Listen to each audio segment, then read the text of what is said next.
जैसा कि आज 19 मई 2025 का दिन है और आज के दिन में आपका शिक्षण कार्यक्रम कंप्लीट करके 20 मई 2025 से आपका विद्यालय 15 जून 2025 तक बंद रहेगा। The school will be reopen on 16 जून 2025।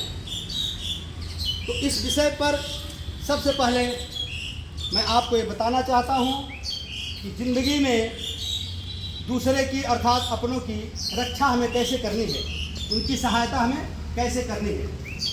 जैसे कि वैष्णवी, हर एक व्यक्ति अपने घर में कुछ न कुछ काम करता होगा, सभी करते हैं ना।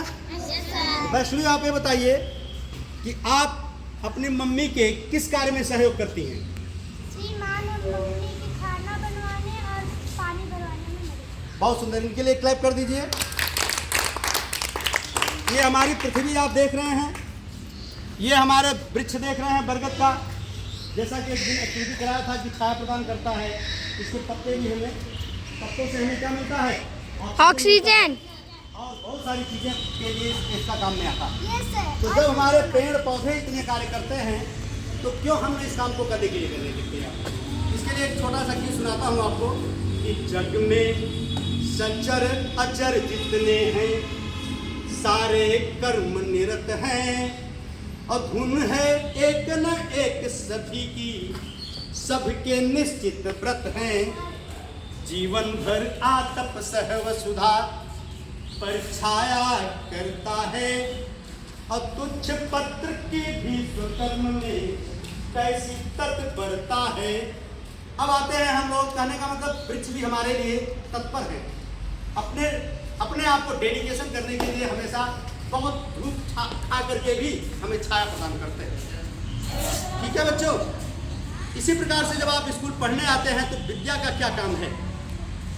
विद्या न चौर्यहार्यम न च राजहार्यम और न च भ्रातृभ्राजम न च भारकारी व्यये कृते वर्धते एव नित्यम और विद्याधनम सर्वधनम प्रधानम। आप बताइए, आज से अगर आपके पास 5 रुपए है और 5 रुपए की जा करके आपने पेंसिल खरीद ली तो आपके पास कितने रुपए बचेंगे? 0। बहुत सुंदर, क्लैप कर दो इनके लिए। यदि आप मुद्रा को अर्थात पैसे को खर्च कर देंगे तो आपके पास पैसे नहीं रहता है, लेकिन यदि आपके सर या आप कोई पढ़ाई करते हो या पढ़ते हो लिखते हो तो आपके ज्ञानार्जन में वृद्धि होती है। क्या होती है? वृद्धि होती है, बढ़ोतरी होती है। इसी प्रकार से आप जब अपने लोगों के लिए अपने स्कूल में एक दूसरे के बच्चों की मदद करेंगे, स्कूल के सर या मैम की बात को मानेंगे तो निश्चित रूप से आपका कल्याण होगा। और कल्याण कैसे होगा? जब आप उनका अभिवादन करेंगे, बड़ों का और विद्यालय के अध्यापकों का, किसी भी व्यक्ति का, तो निश्चित रूप से उनके मन से, उनके अंदर से, भावना से आपको आशीर्वाद मिलेगा। वो निश्चित ही आपको एक सकारात्मक सोच के लिए पथ प्रदर्शित करता रहेगा। आप जानते हैं कि मुई खाल की श्वास से सार भस्म हो जाए। भट्टी देखे हो आप लोगों ने किसकी? लोहार की। तो चमड़ी का बना होता है और जब उसको चलाते हैं तो उसकी घुटनी होती है, वो चमड़े से बनता है।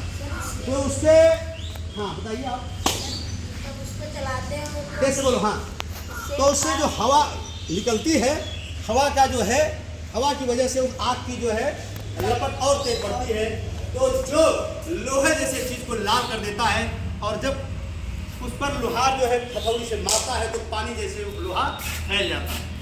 तो एक जो है चमड़े की इतनी अगर खूबी है तो एक शाश्वत मानव आपको अगर आशीर्वाद देता है तो निश्चित रूप से आप अपने रास्ते पर और अपने जीवन में सफलता की ओर निश्चित जाएंगे, इसमें कोई शक नहीं है। समझ गए प्यारे बच्चों? इसके साथ साथ मैं आपको एक चीज और फिर से रिवीजन कराना चाहता हूँ कि अभिवादन शीलस। अभिवादन अगर आप एक दूसरे को करते हैं, सबसे पहले अपने मम्मी पापा को उठ करके उनका चरण स्पर्श किया करो। समझ गए? अभिवादन शील से नित्यम वृद्धोपसेव्यम चत्वारि तस्य वर्धन्ते आयु विद्या यशो बलम।